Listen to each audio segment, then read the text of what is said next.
झाली की काय? मागच्या महिन्यातच तुला 2 ड्रेस घेतले, मग 2 ड्रेस पाहिजे तुले तर कपड्याचे लेबल बी काढले नाही वर अजून. अहो ते ड्रेस जुने झाले, नातेवाईकाचे लग्न सुरू झाले, लोक काय म्हणतात ड्रेस घालू तू.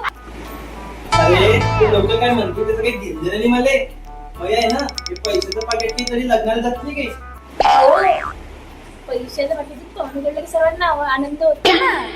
पण तू आहे ना एक नंबरची फसवणूक करण्याची डॉक्टर आहेच पाहिजे. अहो फसवत नाही मी, प्रेमाने घेतोय म्हटलं की गोड लागते. बरं बरं बाबा घे, पण ऑफलाईन मध्ये असला तरच घे, नाहीतर मी पण ऑफलाईन चालणार आहे. काही रे लव यू माझ्या कंजूस पण गोड लव रे बा.